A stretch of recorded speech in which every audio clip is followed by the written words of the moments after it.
Kabanata 18:11. Si Reynard ay lumabas mula sa kanyang pag-iisa. Nanatiling tahimik si Tyr habang nakatitig sa determinadong ekspresyon ni Vulcan. Alam na alam niya na ang mga tao sa iba't ibang larangan ay naghahanap ng iba't ibang layunin. Ang habang buhay na layunin ni Tyr bilang isang martial artist ay maabot ang rurok ng martial arts at maging isang Diyos. Ang mga taong tulad ni Vulcan at Asgard, na naghahanap buhay sa pamamagitan ng pagpino ng mga armas, ay natural na gustong gawin ang pinakamalakas na mahiwagang sandata sa mundo. Sigurado ka bang ayaw mong maghayganti? Ulit tanong ni Tyr.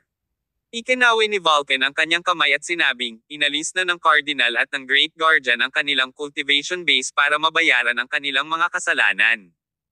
Ergo, nabawasan ang galit natin sa kanila. Okay kung ganoon. Nanatiling tahimik si Tyr sa paksa. Pagkatapos ay nagkaroon siya ng ideya, at isang bagong anyo ng pang-aapi ang ipinataw sa mga ulo ng daan-daang mananampalataya ng Eternal Fire na naruroon. Sa sumunod na segundo, isang madugong sinulid ang lumutang sa itaas ng ulo ng bawat mananampalataya. Ang lahat ng mga thread na iyon ay nawala sa manipis na hangin pagkaraan ng ilang sandali. Nakapagtataka, naramdaman ng mga alagad na may mali. Gayunpaman, mukhang hindi sila naapektuhan sa anumang paraan. Bawat isa sa kanila ay may kakaibang tingin sa kanilang mga mata habang nakatingin kay Tyr. Ito ang marionette technique, ngunit isa rin itong uri ng soul spell. Isipin mo ito bilang isang uri ng Kadoko. Mula ngayon, dapat manatili kayong lahat sa Inferno Island ng masunurin, at tulungan ang mga iron sa pagpino ng armas. Kahit na ako ay libu-libong kilometro ang layo, maaari kong sampain at pumatay ng sinumang nagsimulang bumuo ng mga malisyosong pag-iisip.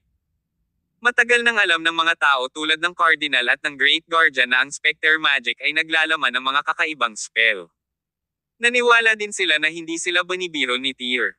Dahil doon, walang sinuman sa kanila ang nang-ahas na magtanim ng anumang masamang hangarin sa mga iron.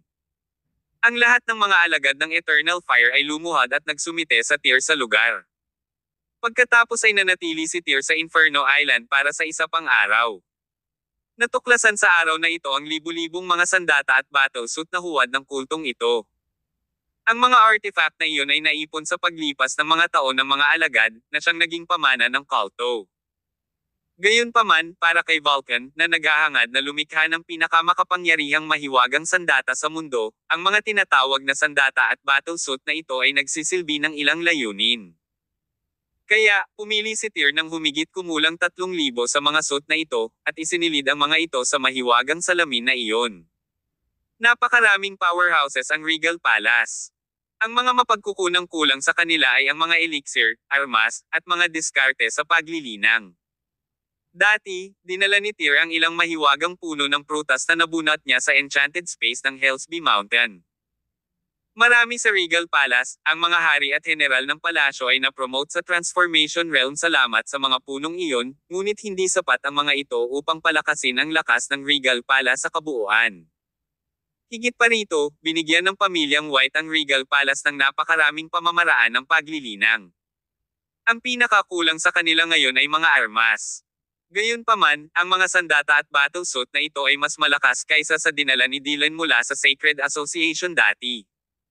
Balak ni Tyr na bumalik sa Komodo Island na may dalang mahigit 3,000 armas at battlesuit para mapagpilian ng kanyang mga kapatid.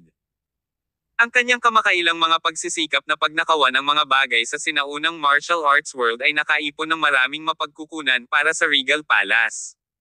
Pagkatapos ng lahat, si Tyr ay naging isang demigod, at maraming miyembro ng Regal Palace ang isa-isang na-promote sa Transformation Realm. Ang kanyang organisasyon ay may potensyal na lumago sa isang organisasyong Creed. Pagkatapos noon, kinuha ni Tyr si Kakis at dinala ang magic mirror na iyon. Umalis sila sa Inferno Island sa ilalim ng kumpanya ng dalawang Eternal Fire na disipulo. Nang bumalik sila sa Southern Sea City, tumanggi si Tyr na paalisin si Kakis sa pampang. Pagkatapos ng lahat, ang huli ay isang taong bakal. Magbihis man siya at magsombrero, hindi siya makapasok sa mortal na lungsod. Kung hindi, ang taong bakal na ito ay walang alinlangan na magdudulot ng kaguluhan. Balak ni Tyr na bumalik sa Komodo Island sakay ng barko. Ito ang tanging opsyon, bagaman aabot ito ng halos 1 linggo. Si Tyr ay gumawa ng isang espesyal na paglalakbay sa Pampang nang dumating siya sa Southern Sea City. Gusto niyang tawagan si Eli at sabihing pumunta siya sa pier pagkarating niya sa Pampang para dalhin siya ng mga alagad ni Eternal Fire sa Inferno Island para makilala sina Vulcan at Asger. Nagulat naman si Tyr nang madiskubreng hinihintay siya ni Eli sa pier simula nang umalis siya. Hindi na umalis ang binata sa pier. Bumalik si Tyr sa pier sa wakas. Sabay bigay din niya ng magandang balita kay Eli. Si Eli at ang dalawang miyembro ng Eternal Fire ay sumakay sa isa pang bangka patungong Inferno Island matapos magpasalamat ng ilang beses kay Tyr. Pagkatapos noon, kinuha ni Tyr si Kakis at naglayag hanggang timog patungo sa isang seaside city. Pagkatapos ay nakakita siya ng isang tao sa lungsod na iyon na makakatulong sa kanya na hilahin ang mga string. Sumunod, sumakay siya sa isa pang barko upang maglakbay sa Komodo Island sa Long River. Kasabay nito, sa Balch Family Manor ng Had City. Mula nang magpahayag si Reynard, ang mga kaguluhan na sumiklab sa mga miyembro ng Balch clan ay epektibong nasugpo. Pagkamatay ni Vlad, buong araw ay nanahimik si Carwin. Araw-araw siyang nagkukulong sa tore, nakatingin sa direksyon ng likod na bundok kung saan matatagpuan ang santuwaryo ni Reynard. Matyaga niyang hinintay si Reynard na lumabas mula sa kanyang pag-iisa. Sa araw na ito, isang maliwanag na dilaw na sinag ng liwanag ang sumugod sa kalangitan, na nagtulay sa pagitan ng langit at lupa.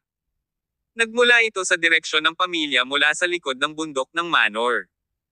Nang makita ni Carwin ang eksenang ito, nawala ang kanyang dating pagkabulok, napalitan ng matinding sigla sa kanyang mga mata. Ang kanyang mga mata ay kumikinang sa isang makinang na ningning. Sa wakas ay lumabas na si Reynard mula sa kanyang pag-iisa. Bumaba si Carwin mula sa tore. Marami na ang mga miyembro ng family na nagtipon sa paanan ng tore nang siya ay bumaba. Ang grupo ay sumugod sa likod ng bundok sa lalong madaling panahon. Napansin nila ang isang crack na lumilitaw sa itaas ng may batik-batik na gate na bato, na mabilis na sinundan ng isang malakas na putok. Agad na sumabog ang napakalaking gate na gawa sa bato, na nagpakawala ng bumubulusok na hangin na naging dahilan upang hindi makatayo ang marami sa mga naruroon. Binuksan ng tarangkahang bato, at lumitaw ang isang figure. Siya ay may pilak na buhok at balbas, at mukha siyang matanda na. Sa kabila ng kanyang hitsura, mayroong isang napakalaking aura na nananatili sa kanyang mga tampok. Kasabay nito, ang kanyang buong katawan ay nagliliwanag ng dilaw na liwanag, na para bang siya ay isang Diyos sa lupa. Pagbati, Reynard. Pagbati, Reynard.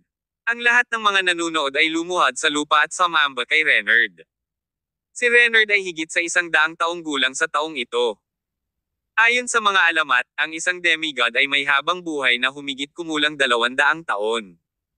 Sa kasamaang palad, nangangahulugan din iyon na maaari lamang silang mabuhay ng hanggang 200 taong gulang. Ang mga demigod ay maaaring mabuhay ng napakahabang panahon, ngunit hindi sila immortal. Si Reynard, na naging 100 taong gulang ngayong taon, ay tila napakatanda na para bang anumang oras ay kukunin na ang kanyang buhay sa kanya. Tumingin si Reynard sa langit bago huminga ng malalim. Lahat ng dilaw na liwanag sa labas ng kanyang katawan ay bumuhos sa kanyang katawan sa isang iglap. Maya-maya, mukha na siyang ordinaryong matanda. Bilang ninuno ng mga Balch, pumasok si Reynard sa demigod realm ilang dekada na ang nakararaan. Mahirap suriin ang kanyang kasalukuyang antas ng kapangyarihan. Ginugol ni Reynard ang mga nakaraang taon sa pag-iisa upang linangin ang isang napakalakas, infinity na sigla ng enerhiya. Nanatili siya sa pag-iisa kahit na napatay si Vlad, naghihintay hanggang ang kanyang infinity vitality energy ay lubusang malinang at magawa. Sa makatuwid, ang pag-iisa ay natapos ngayon. Kabanata 18:12. May nangyayari. Lahat, tumayo. Itinakip ni Reynard ang kanyang mga kamay sa likod at naglakad palabas. Agad naman siyang sinundan ni Carwin. Utos ni Reynard, nasa bato na ang kamatayan ni Vlad. Hindi siya sinadya para maging isang demigod.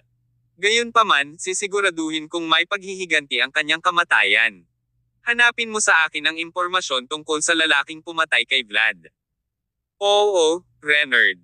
Makalipas ang kalahating oras, nagnilay-nilay si Reynard sa kwarto kung saan siya naka-cross-legged. Pumasok si Carwin mula sa labas na may hawak na isang stack ng mga dokumento. Paliwanag niya, Reynard, nandito lahat ng kailangan mong malaman tungkol sa lalaking pumatay kay Vlad. Mangyaring tingnan ang impormasyon. Kinuha ni Renard ang impormasyon. Saglit niyang sinulyapan ang lahat bago pumikit. Lumalabas na si Tyr Summers mula sa Regal Palace ay kaanib sa Dragon Squad. Si Renard ay agad na pinaalalahanan ng isang tiyak na figure sa sandaling nabanggit ang Dragon Squad. Ang figure na iyon ay Spartacus the World Breaker. Pinasuko ni Spartacus ang lahat ng demigod ng tatlong laslas noon. Kaya, ang kanyang reputasyon ay kilala sa buong bansa. Isang slash mula sa kanya ang natakot sa lahat ng demigod sa Celestial Empire.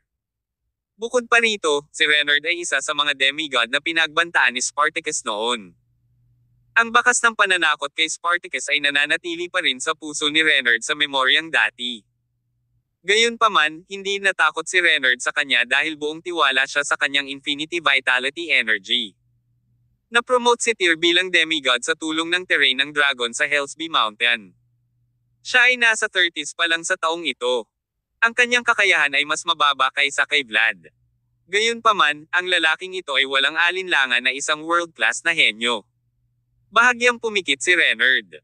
Makalipas ang mahabang panahon, sa wakas ay iminulat niya ang kanyang mga mata. Hinimok niya, maghanda ka ng barko para tumulak ako sa Regal Palace. I'm going to meet this dear fellow. Naiintindihan ko, Renard. Kinaumagahan, isang malaking barko ang naglayag mula sa daungan ng Had City at dumiretso sa Regal Palace. Sabay-sabay, sa kampo ng Dragon Squad sa paanan ng Hellsby Mountain. May nangyaring mali, aking Panginoon. Ang Green Dragon ay sumigaw habang siya ay humahagibi sa likod bahay ni Silas. Anong kaguluhan ta? Tanong agad ni Silas. Nakatanggap lang ako ng balita na si Renard mula sa pamilya Balch ay umalis sa kanyang pag-iisa, mabilis na sagot ni Green Dragon. Papunta na siya ngayon sa Komodo Island. Ano? So soon? Tanong ni Silas na nakakunot ang noo. Tama. Darating ang barko nila sa Komodo Island hindi lalampas bukas, ulat ng Green Dragon. Nasaan si Tyr ngayon? Narinig kong pumunta si Tyr sa Southern Sea para ibalik ang Cutter Armor, sagot ng Green Dragon. Ngunit ang pamilyang Iron ay nawasak. Dapat ay pumunta si Tyr para asikasuhin ang sitwasyon. Sinubukan kong tawagan siya, ngunit hindi ko siya maabot. Kahit na naruroon si Tyr sa Komodo Island ngayon, maaaring hindi siya ang kapareha ni Renard dahil kakapasok lang niya sa Demigod Realm, mataimtim na sabi ni Silas. Hindi, kailangan kong isumbong kaagad ang bagay na ito. Inilabas ni Silas ang kanyang telepono at tinawagan ang Dragon Squad's Red Tower, umaasang makakaisip si Maxim ng paraan para pigilan si Renard. Si Maxim, sa kabilang banda, ay hindi nagbigay ng malinaw na tugon dito. Simpleng sabi niya, just go with the flow. Go with the flow. May ilang ideya na ang nasa isip ni Silas nang matanggap niya ang tugon na ito. Nagkaroon siya ng magaspang na ideya tungkol sa pinaplano ni Maxim. Sinasabi sa kanya ni Maxim na ang Dragon Squad ay hindi dapat mag-abala tungkol sa usapin sa pagitan ni Tyr at ng mga Balch. Posible bang may nakita si Maxim kaya hindi siya nag-aalala na may masamang mangyari kay Tyr? Sa payo na ito, nagkaroon ng isa pang posibilidad. Ang Dragon Squad ay nakatali sa ilang mga regulasyon at mga hadlang dahil ang pamilya Balch ay isa sa 9 Great Creeds. Ang kanilang katayuan ay naging mahirap para sa squad na mamagitin. Maaaring nasa matinding panganib si Tyr kung nasa laro ang pangalawang dahilan. Hindi. Hindi natin kayang maging ganito na nakaupo. Lalong naging hindi mapalagay si Silas nang ibinaba niya ang tawag. Impake mo na ang mga gamit mo. Kailangan na nating umalis agad papuntang Komodo Island. Utos niya. Kasabay nito, sa isang madilim na gilid ng burol. Araw noon, ngunit ang bundok ay nababalot ng makapal na patong ng maitim na ulap. Nagkaroon ito ng napaka-depressed na epekto sa mga tao. Sa mahabang panahon, ang burol na ito ay baog. Ito ay literal na natatakpan ng mga abandonadong libingan. Ang mga libingan na ito ay tila luma na. Marami sa mga libingan ay detalyadong itinayo. Bagaman ang mga libingan na ito ay hindi naalagaan sa loob ng maraming taon, kitang-kita pa rin ang kanilang karangyan. Maraming mga butas ang lumitaw sa likod ng marami sa mga libingan na ito, na nagpapahiwatig na sila ay binisita ng mga libingan ng mga tulisan. Noong panahong iyon, ilang lalaki ang nakatayo sa tabi ng isang malaking libingan sa kalagitnaan ng bundok. May hawak silang iba't ibang kagamitan at sinubukang hukayin ang libingan. Ang isa sa kanila, isang lalaking nasa katanghaliang gulang na maitim ang balat, ay papasok na sana sa libingan sa pamamagitan ng butas na ito. Ano ito? This time, we're going to make a fortune. This tomb belonged to Brunel Dynasty's second-rank officials. Siguradong maraming kayamanan ang nakatago sa loob ng nicho. You guys have to keep AI from the outside to make sure na maipatakbo natin ng maayos ang ating operasyon ngayon, tuwang-tuwang sabi ng nasa katanghaliang gulang habang bumababa sa butas. Okay, boss. Mabilis ka nang bumaba. Siguradong babantayan namin ang paligid.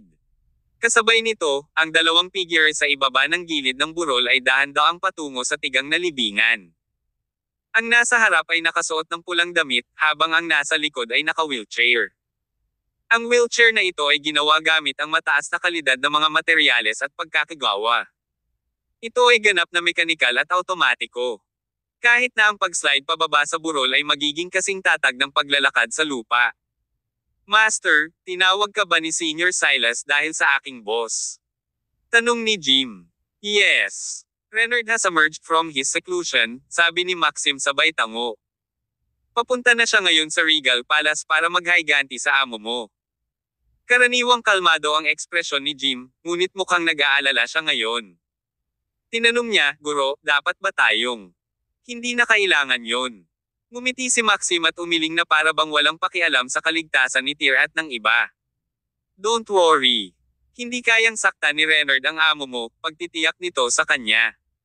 Talaga. Unti-unting nawala ang bakas ng pag-aalala sa mukha ni Jim. Naniniwala siyang hinding-hindi magsisinungaling si Maxim sa kanya.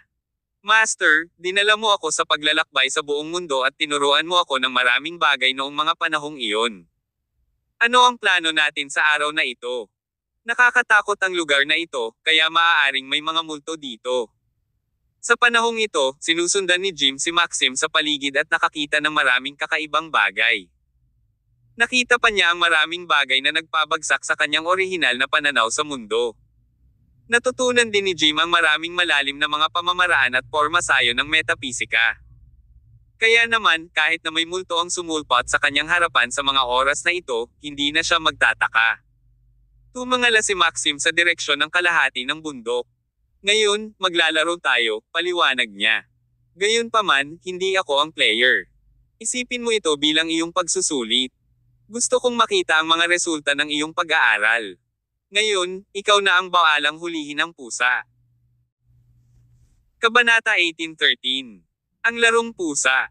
Hulihin ang pusa. Si Jim ay medyo nalilito, ngunit hindi siya nag-uusisa ng mas malalim. Let's go. Kailangan na nating umakyat sa bundok na iyon. Umakyat ang dalawa hanggang sa kalagitnaan ng bundok. Lalong lumalim ang ulap at ambon sa bundok na ito sa kanilang pag-akyat. Hindi nagtagal, halos hindi na nila makita ang sarili nilang mga daliri, pati na ang paligid. Alisin mo itong ambon, utos ni Maxim. Gumawa agad ng magical sign si Jim gamit ang dalawang kamay. Kasabay ng pagkaway ng dalawa niyang kamay, umihip ang simoy ng hangin sa paligid at mabilis na nililipad ang ambon. Papuri ni Maxim, haha. Malinaw na nabigyang pansin mo ang iyong mga aralin. Salamat sa iyong papuri, Guro. Kasunod nito, itinuro ni Maxim ang isang malaking libingan sa hindi kalayuan at sinabing, nandoon, may pusa. Nang tumingin si Jim sa direksyon na iyon, napansin niya ang isang grupo ng mga libingan na magnanakaw na nagkukumpulan doon. Nasa kalagitnaan sila ng pagnanakaw sa libingan na iyon. Hihintayin kita dito. The rest is all up to you. Naka-cross-legged si Maxim pagkatapos niyang magsalita. Sinimulan ni Jim na ilipat ang kanyang wheelchair patungo sa libingan. Sino te? Nagulat ang ilang libingan ng mga tulisan na nakabantay sa butas nang makita ang isang lalaking nakaputi na dumausda sa ibabaw ng hilig na burol na naka-wheelchair. Sino iyon? Baka, multo kaya yon? Pinagpawisan ng lahat ng naroon nang makita ang kakaibang eksenang ito. What the heck do you mean by a ghost? Walang multo sa sikat ng araw. Sino ka? Tanong ng isang matangkad at kahangahangang lalaki kay Jim. Anong ginagawa mo dito sa hocus-pocus mo? Nasaan ang pusa? Anong pinagsasabi mo? Mukhang tulala ang malakas na lalaking iyon. Isang gintong karayom ang lumabas mula sa kamay ni Jim nang iwagayway niya ang kanyang kamay. Agad nitong tinatakan ang isang acupuncture point sa lalaking ito at naging dahilan ng pagbagsak niya kaagad sa lupa. What is this? Nang makita ito ng iba pang grupo, natakot silang lahat. Tumalikod sila at nagsitakbuhan, hindi na naasikaso ang kanilang pinuno na bumaba sa kalaliman ng libingan. Ang nasa katanghaliang gulang na lalaking iyon sa libingan ay nagawang kunin ang paggalaw sa ibabaw ng lupa. Ito ay talagang isang napakayamang libingan. May mga kahon ng ginto, pilak, at alahas bilang mga bagay sa libing sa ilalim. Ang madilim na mukha ng lalaking nasa katanghaliang iyon ay namumulaklak sa kagalakan nang makita niya ang mga kayamanang ito. Ilalabas na sana niya ang mga mahahalagang gamit sa libingan nang marinig niya ang kaguluhan na umaalingaw-ngaw sa ibabaw ng lupa. Ha? Anong nangyayari? Nagmura sa loob-loob ang nasa katanghaliang gulang bago dinukot ang isang dakot ng mamahaling alahas mula sa tumpok at isinilid sa kanyang mga bulsa. Pagkatapos, gumapang siya palabas ng butas, na ipinakita ang kanyang pusa na parang flexibility. Walang bakas na tumakas ang kanyang barkada nang gumapang siya palabas. Galit na nagmura ang lalaking nasa katanghaliang gulang, ang mga duwag na iyon ay mga traidor. Pagkatapos ay napansin niya si Jim sa kanyang paligid. Bro, saan ka galing? Tanong niya. Ikaw ba ang pusa? Mahinang tanong ni Jim habang nakatitig sa medyo may edad na lalaki na hindi kumikislap ang mga mata. Ang ekspresyon ng nasa katanghaliang gulang na lalaki ay nagbago ng husto, na nagudyok sa kanya na tumalikod at tumakas para sa kanyang buhay. Itinaas ni Jim ang kanyang kamay at walang pag-aalinlangan na inilabas ang isang gintong karayom. Matibay ang pangangatawan ng lalaking ito, ngunit mabilis ang kanyang mga galaw. Ang gininto ang karayom ni Jim ay hindi nagawang barilin siya sa anumang paraan. Ang lalaking iyon ay nakatakas ng 12-dosenang metro ang layo sa isang kisap mata. Huminto si Jim sa pagbaril sa kanya at inikat ang kanyang wheelchair para ituloy ang kanyang target. Sa gilid ng burol, tumakbo ang dalawa at naghahabulan. Ang wheelchair ay ganap na walang pakialam sa masungit na lupain sa ibaba. Maaari pa itong maglakbay sa napakabilis na bilis. Biglang kinuha ng nasa katanghaliang gulang na lalaki ang isang pearl necklace sa kanyang bulsa nang mabilis na lumiit ang distansya sa pagitan nila. Hinawi niya ang kwintas at inihagis kay Jim ang makakapal na perlas na kapareho ng epekto ng bala. Kumunat ang noo ni Jim at binilisan ang pagkontrol sa wheelchair para maiwasa ang atake. Ang mga perlas na ito ay nabasag sa mga bato sa tabi niya, na tumusok sa lahat ng ito. Araw-gabi, gabi-gabi. Gapos mo siya ng husto, igapos mo siya ng mabilis. Give me the power. Sumigaw ng chant si Jim at gumawa ng chanting gesture gamit ang kanyang mga kamay. Isang pagwiwisik ng ambon ang lumitaw sa hindi kalayuan. Maraming mga bato ang tila nabubuhay ng sabay-sabay, lumilipad sa himpapawid at bumubuo ng isang hadlang sa bato. Ang nasa katanghaliang gulang na lalaki ay nabugbog ng husto ng mga batong iyon nang bumagsak ito sa harang. Ano ito?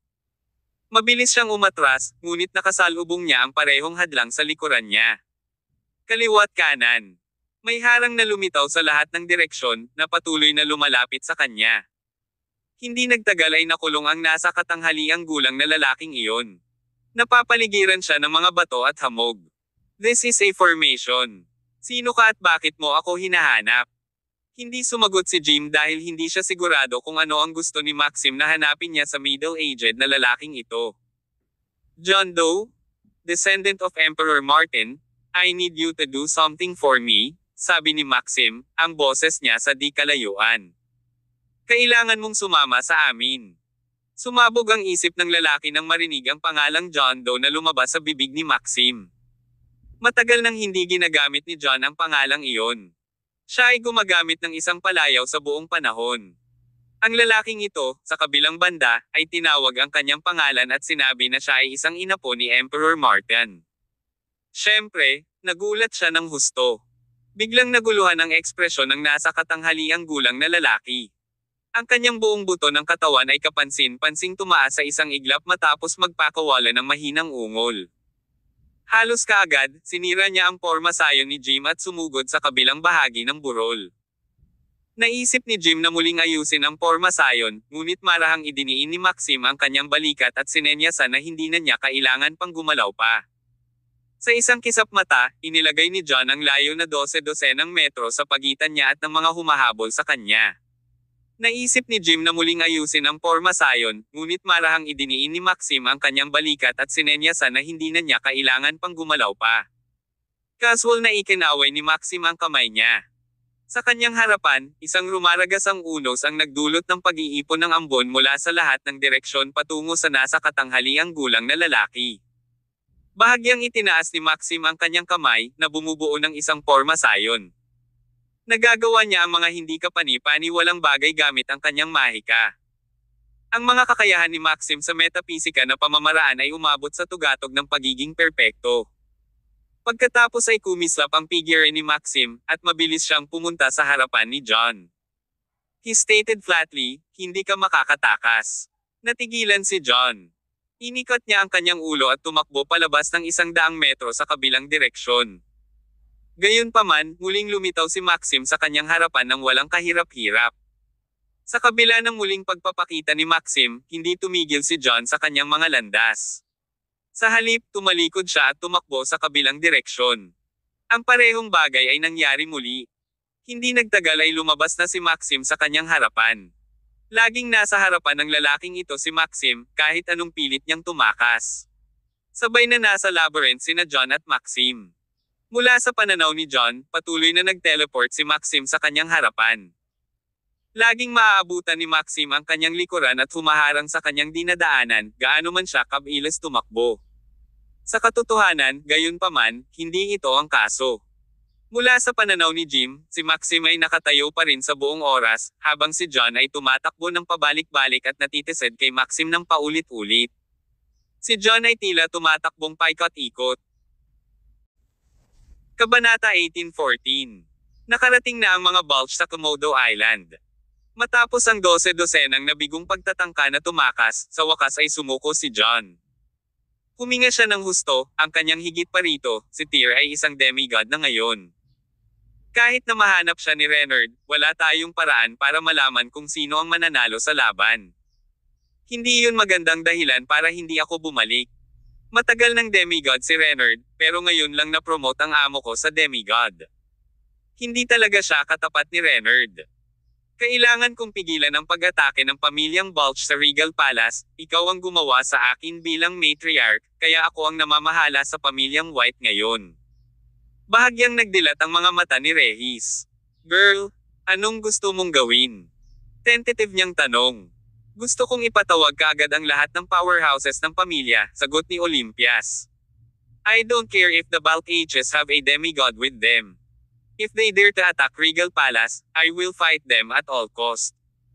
Girl, masyado kang impulsive. Lolo, just tell me.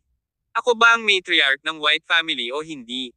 Napuno ng kawalan ng magawa si Rehis habang tinitingnan ang determinadong ekspresyon ni Olympias. Dati ay siya ang humiling kay Olympias na maging matriarch, ngunit wala siyang ideya na ang kanyang desisyon ay magbabalik sa kanya. Muli siyang nagtanong, "Girl, sigurado ka ba?" Oo. Matigas na tumango si Olympias, lahat ng nasa Regal Palace ay aking mga kasama. Hindi ko kayang tumayo at panoorin silang nagpupumiglas at tumalikod sa kawalan ng pag-asa. Dapat ko silang tulungan. Okay kung ganoon. Sa huli, sinabi ni Rehis, I'll go with you. Hindi na natin kailangang tipunin ang mga mandirigmang iyon. Bakit? Whether we were there with one powerhouse or a group of powerhouses, it would end up the same in front of the demigods, Rehis explained while chuckling. Ang ating pamilya at ang mga Balch ay magkaibigan. Gayunpaman, hindi alam kung ipapakita ni Reynard ang ating pamilya o si Eldrayan ng ilang paggalang. Sabay-sabay, sa iba't ibang mga nakatagong lokasyon sa buong Celestial Empire. Sa araw na ito, maraming mga dating tahimik na lokasyon ang biglang nagbunyag ng iba't ibang kakaibang phenomena. Ang ilan sa mga phenomena na ito ay lumitaw sa mga taluktok ng bundok. May isang liwanag na haligi na biglang sumugod sa langit. Ang mga kakaibang bagay ay nangyayari rin sa desyerto. Isang napakalaking sinkhole na may diameter na ilang daang metro ang lumitaw ng wala saan. Bilang kahalili, isang napakalaking tsunami ang sumabog sa dagat, o isang malaking iceberg ang nabasag sa glacier. Ang mga ito ay hindi natural na mga pangyayari, ngunit sa halip ay gawa ng tao. Ang mga demigod ay nagtatago sa mga lokasyong ito. Matagal na silang tahimik sa mga lugar na ito, at ilang taon na silang hindi nakikita sa publiko. At ngayon, si Renard, ang demigod ng sinaunang martial arts world ay muling lumitaw sa publiko, hayagang itinutok ang kanyang espada kay Tyr, ang bagong promote na demigod. Ito ang magiging unang pampublikong labanan sa pagitan ng mga demigod dahil ang karamihan sa mga demigod sa mundo ng sinaunang martial arts ay nagretiro na at napunta sa pag-iisa. Kaya naman, maraming matandang halimaw ang hindi makaupo. Gumapang sila mula sa mga anino at naglakbay sa Komodo Island upang saksihan ang epic battle na ito. Sa tanghali, isang makapal na patong ng maitim na ulap ang bumabalot sa Komodo Island. Lahat ng tao sa isla ay natarante sa hindi malamang dahilan. Sila ay mga miyembro ng Nemesis na nagsasanay sa plaza. Isang piercing alarm ang biglang umalangaw sa buong Komodo Island sa oras na ito. Anong nangyayari? Sina Clifford, Juan, at White-Eyed Ivory Dragon ay kabilang sa mga hari na nagtipon sa meeting room sa unang pagkakataon. Lahat sila ay tumingin na solemna. Malapit nang mangyari ang isang kalamidad sa Regal Palace. Sumimangot si Clifford at tahimik na sinabi, nakuha noon ni Boss ang terrain ng dragon sa Hellsby Mountain at pinatay ang henyo ng pamilya Balch, si Vlad. Dumating ang pamilya Balch para maghiganti sa atin. Ang Balch family ay isang Creed family ng sinaunang martial arts world, tama ba? Nagmura si Juan. Natalo ng amo natin si Vlad dahil sa kawalan niya ng kapangyarihan. Paano nila magagamit ang kanilang pagkakakilanlan sa Creed para apihin tayo? Nakakahiya sila. Tipunin natin ang lahat ng ating mga kapatid at ibunot ang ating mga sandata. Wala akong pakialam kung siya ay isang Creed o hindi. Mula nang itatag ang Regal Palace, hindi pa ako inapi ng sinuman. Ipapadala nila kung maraming mandirigma ayon sa gusto nila, ngunit aanihin natin ang kanilang mga ulo, at wala sa kanila ang makakauwi. Shut up! Ang White-Eyed Ivory Dragon ay inilibot ang kanyang mga mata. Ang pinuno nila ay si Renard. Ang ninuno ng pamilya Balch ay isang demigod. Nang banggitin ang salitang demigod, naramdaman ng lahat na tumutusok ang kanilang anit sa takot. Ang bigat ng salita ay sinabi na masyadong malaki para sa sinaunang martial arts mundo ngayon. Naglakbay si Boss sa Southern Sea para ibalik ang Cutter Armor. Mahigit 2 linggo na siya doon. Bakit hindi pa siya bumabalik? Nakipag-ugnayan ka na ba sa kanya? Tanong ni Clifford. Hindi ko siya makontak. Hindi natuloy ang tawag, sagot ni White-Eyed Ivory Dragon. We can't sit doc, right? Let's gather all of the brothers and fight the Balk Ages together. Kahit na ang kapangyarihan natin ay mas mababa sa kanila, hindi natin masisira ang reputasyon ng ating Regal Palace. Isang mabangis na espiritu ng pakikipaglaban ang bumangon sa loob ng katawan ng lahat ng mga hari na naruroon sa oras na ito. Ang Regal Palace ay hindi kailanman natakot sa sinuman mula nang mabuo ito. Kahit na kailangan nilang mamatay, gagawin nila ito habang nakatayo. Magtipon. Ang karamihan ng mga hari, ang 18 general, ang mga miyembro ng Nemesis, at daan-daang mga elite ay nagtipon sa plaza makalipas ang 15 minuto. Ang kanilang pagpatay na intensyon ay mabagsik at napakalakas na ang aura. Tinakpan nito ang langit. Ang mga tambol ng digmaan ay humahampas sa galit. Walang takot sa mga mata ng sinumang naruroon. Si Kenneth Harlan, na nakatira sa Regal Palace, ay sabay-sabay na nagtipon dito. Naramdaman nila ang fighting spirit ng mga miyembro ng Regal Palace. Sa sandaling ito, ang dugo sa kanilang mga puso, na malamig sa loob ng mga dekada, ay tila ganap na naibalik. Kuya, sinakop ng mga kahangahangang mandirigma ang Regal Palace. Sa loob ng 10 taon, naniniwala ako na ang family sa sinaunang martial arts world ay makakalaban natin, emosyonal na daing ni Karine. Hindi na nila kailangan ng 10 years. 3 years is enough, natatawang sabi ni Kin. Isang malaking barko ang naglayag patungo sa isla ng Komodo sa ilog, sumakay sa hangin at binasag ang mga alon. Isang grupo ng mga senior executive ng pamilya Balch, pinangunahan ni Renard. Si Carwin, matamang nakatitig sa Komodo Island, ang kanilang mga katawan ay nagniningning na may layuning pumatay. Duguan ang mga mata ni Carwin. Ang kanyang mga kamao ay mahigpit na nakakuyom. Ginugol niya ang ikalawang kalahati ng kanyang buhay sa pagtakbo para sa kapakanan ng kanyang anak. Paanong hindi may paghihiganti ang puot na ito ngayong wala ng buhay? Kabanata 18:15. Humingi ng pabor. Nandito kami ngayon para hindi lang patayin si Tyr, kundi lipulin din ang buong Regal Palace. Utos ni Carwin. Isa-isang tumango ang mga Balch powerhouse sa paligid niya. Matagal na panahon na mula nang tipunin ng sinumang Creed ang kanilang mga puwersa sa isang malaking paraan upang harapin ang isang karaniwang organisasyon. Naka-cross-legged si Reynard sa cabin. Naupo siya kwarto na kasing tatag ng bundok, kasing tibay ng bato, gaano man yumanig ang malaking barko. Sa kabilang banda, nakarating na sa pier, ang mga miyembro ng Regal Palace.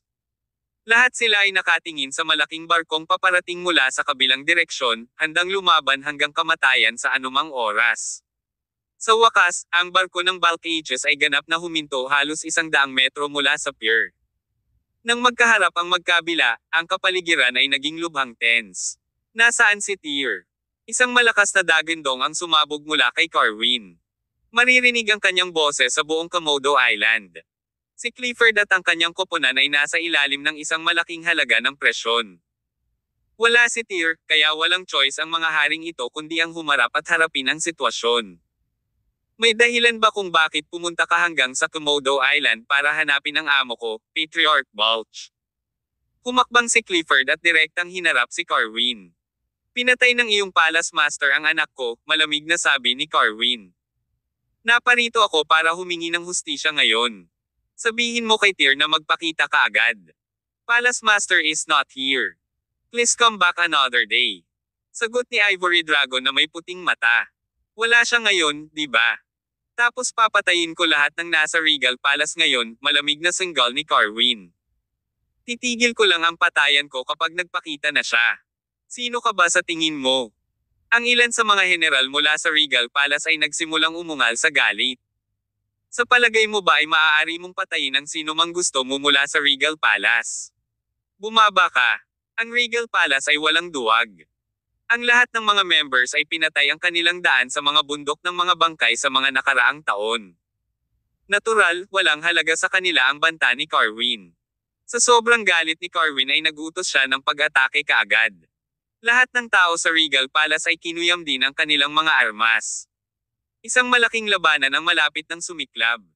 Sa sandaling ito, isang nakatatakot na mapang-ipong kapangyarihan ang lumundag mula sa malaking barko. Parang isang napakalakas na alon ng humhampas patungo sa isla.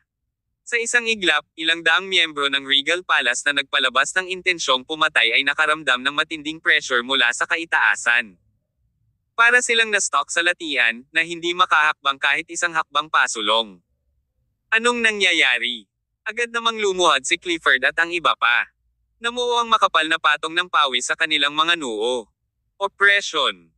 This is the oppression that demigods bring with them all the time, paliwanag ni Kin. Kahit na pagsamahin nating lahat ang ating puwersa sa presensya ng demigod, hinding-hindi natin kayang pantayan ang kanyang lakas. Ito ang unang pagkakataon na kailangang harapin ng mga miyembro ng Regal Palace ang pang-aapi ng isang demigod. Talagang naunawaan nila kung ano ang ibig sabihin ng ranggo na demigod sa puntong ito. Natapos ang laban na ito bago pa man ito nagsimula. Spurt spurt spurt. Sa ilang daan-daang miyembro ng Regal Palace, ang ilan sa kanila na may mahinang cultivation power ay namatay kaagad pagkatapos samuka ng dugo at bumagsak sa lupa. Natarante si Clifford at ang iba pa nang masaksihan nila ang malagim na eksena. Ano ito? Nang luluha ang grupo, nagdikit ang kanilang mga ngipin at tumitig sa direksyon ng kanilang mga kaaway. Wala silang kapangyarihan na pigilan ang sitwasyon mula sa paglalagnat. Sa eksaktong sandaling iyon, dumating ang dalawa pang barko mula sa tapat ng pampang ng ilog. Ang isa ay kabilang sa Dragon Squad, habang ang isa ay kabilang sa White Family. Senior Reynard, please stop. Isang mas matandang boses ang biglang nanggaling sa isa sa mga barko habang papalapit ito. Si Rehis ang nagpahayag ng kanyang kahilingan. Ikaw ba si Rehis, isang ina po ng pamilyang White? Bagamat nanatiling nakaupo si Reynard sa cabin at hindi nakipagsapalaran sa labas, nakilala niya agad ang boses ni Rehis. Malapit na magkaibigan noon sina Reynard at Eldryan, not to mention na kilala na ni Rehis si Reynard mula pa noong bata siya. Kaya naman, kahit lumipas ang mga dekada, nakilala pa rin ni Reynard ang boses ni Rehis. Tama iyan. Sumaludo si Rehis sa direksyon ng malaking barko kung saan naroon si Reynard mula sa busog ng barko. Kung tutuusin, matagal na rin simula nang sumaludo si Regis sa iba nang may napakalaking paggalang mula noong kinuha niya ang pamilyang White. Tanong ni Renard, nagmamadali kang pumunta dito. Gusto mo bang pumunta para sa Regal Palace? What's the big deal? Interesado ba ang White family na makisali sa away ko sa Regal Palace? Nahulaan na ni Renard ang intensyon ni Regis. Hindi siya nagpatalo at dumiretso sa punto. Speaking of which, this organization has some ties with my family, tahimik na sabi ni Regis na bahagyang nakasimangot. Para sa kapakanan ng pamilyang White noong unang panahon, iniisip ko kung malulutas ba natin ang sitwasyong ito nang hindi gumagamit ng matinding pamamaraan, Senior Balch. Ano sa tingin mo?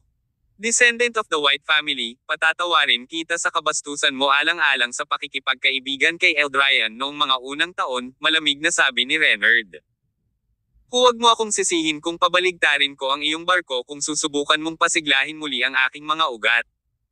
Samantala ang aking pamilyang Balch ay walang negosyo sa pamilyang White. Gayunpaman, hindi kami magdadalawang isip na iguhit ang aming mga punyal sa sinumang sumusubok na makiusap sa ngalan ng Regal Palace. Lumaki ang gulat ni Olympia sa barko. Nagmamadali niyang sinabi, Lolo, kailangan mong mag-isip ng kung ano-ano. Nasisiraan na ang lalaking iyon. Walang magawa si Regis. Girl, huwag kang mataranta. You're well aware of the current situation. We must resign ourselves to fate from now on. That man is a demigod, for crying out loud. How can we mortal change the mind of a demigod? Buong pusong naisin ni Regis na iligtas ang Regal Palace, ngunit wala siyang kapangyarihan sa estadong ito. For starters, wala si Eldryan dito. Kahit na naubos ni Regis ang mga mapagkukunan ng buong pamilyang White upang labanan si Renard, nabigo siyang makita kung paano siya makakakuha ng anumang bentahe mula sa labanan. Si Olympias ay ganap na nataranta. May gusto siyang sabihin, ngunit hindi niya maisip kung ano ang sasabihin. Lolo, aalis ako ngayon para pumunta sa Comnado Island at harapin ang musika kasama ang aking mga kapatid. Kung talagang gusto ni Renard na sirain ang Regal Palace ngayon, bababa ako sa kanila. Girl, kahit miyembro ka ng Regal Palace, kailangan pa rin kitang bigyan ng kaunting respeto ng mga ninuno ng pamilya Balch kung gusto ka ng pamilya ko na protektahan ka, nagmamadaling sabi ni Regis. Lolo, hindi mo ba naiintindihan ang nararamdaman ko? Wala nang sinabi pa si Olympias at determinadong ibinaba ang isang maliit na bangka mula sa barko at sumagwan patungo sa Komodo Island. Hindi umakyat doon si Regis para pigilan siya. Sa halip, nakatitig lang siya sa likod ni Olympias habang papalayo ito. Sa kanyang kawalan ng kakayahan, may mga bakas ng kaginhawaan. Isa pang barko ang sabay na papalapit sa isla. Pinaplano ba ng mga ahente mula sa Dragon Squad na makialam din sa bagay na ito? Nakakunot noong tanong ni Carwin habang iniikot ang ulo para harapin ang barko na nakaadorno ng bandila ng Dragon Squad. Silas at isang grupo ng mga ahente ay nakatayo sa deck ng malaking barko. Para sa kanila, hindi banta ang pagiging demigod ni Renard. Pagbati, Senior Balch. Ako si Silas, pinuno ng Dragon Squad. Senior Renard, ikaw mismo ang nanguna. Upang lipulin ang Regal Palace sa pagkakataong ito. This is not in line with the rules, sabi ni Silas habang sumasaludo kay Renard. Kabanata 18:16. Masyadong malayo. Sumimangot si Carwin, habang si Renard sa cabin ay tumawa ng mahina at sinabing, sinusubukan mo bang suwiin ang desisyon ko? Kahit na narito ngayon si Spartacus mula sa iyong Dragon Squad, hindi siya maglalakas loob na makipag-usap sa akin tungkol sa mga patakaran, lalo na ang isang bata na tulad mo. Nang supilin ng matandang hamak na iyon, si Spartacus, ang lahat ng demigod sa ating bansa na may 3 laslas noon, siya mismo ang nagsabi na ang mga patakaran ay itinakda ng mga may mas malaking kamao. Walang demigod sa Celestial Empire ang nangahas na hamanin siya. Mas naging malungkot ang mukha ni Silas. Nilinaw ni Renard na hindi siya sang-ayon sa kanyang diskarte. Mayroon na siyang ganap na kapangyarihan ngayon. Kailangan niyang magpasya kung ano ang mga patakaran, at dapat sundin ng lahat ang kanyang mga utos. Senior Balch, it was a fair competition noong pinatay ni Tyr ang isang supling ng pamilya mo. Patuloy ni Silas. Sinaksihan din ng Dragon Squad ang kaganapan. Ipinaalam pa namin kay Tyr ang kapanganakan ng terrain ng dragon ng Hellsby Mountain. Kami ang nagudyok sa kanya na kumuha ng pagkakataon. Sa makatuwid, kailangan naming tanggapin ang responsibilidad para sa kanya. So ano? Ibig sabihin gusto ni Dragon Squad na manindigan para sa Regal Palace. Retorikong tanong ni Renard. Sino ka sa tingin mo? Wala ako sa harap mo, Senior Balch, sabi ni Silas, ngunit ang Dragon Squad ay kumakatawan sa mga opisyal ng Celestial Empire, at ang aming organisasyon ay sinisingil sa pagpapatatag ng sinaunang martial arts world sa bansang ito. Sinasabi na ang bawat gumagawa ng kawalan ng katarungan, at bawat utang ay may utang. Kung gusto ni Senior Balch na ipaghiganti si Tyr, hanapin mo na lang siya. Hindi mo maaaring patayin ang mga inosenteng tao nang walang pinipili. Natural, tinukoy ni Silas ang mga miyembro ng Regal Palace bilang mga inosenteng tao. Talas ang dila mo. Tumawa ng malakas si Renard mula sa kanyang barko.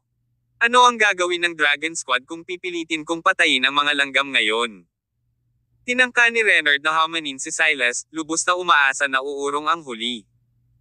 Nakapagtataka, hindi nagpakita ng takot si Silas kay Renard. Malamig na sabi ni Silas, kung ganito ang kaso, dapat sundin ng Dragon Squad ko ang mga patakaran sa mga usapin tungkol sa pamilya Balch. Ano ka ba? How dare you threaten Renard?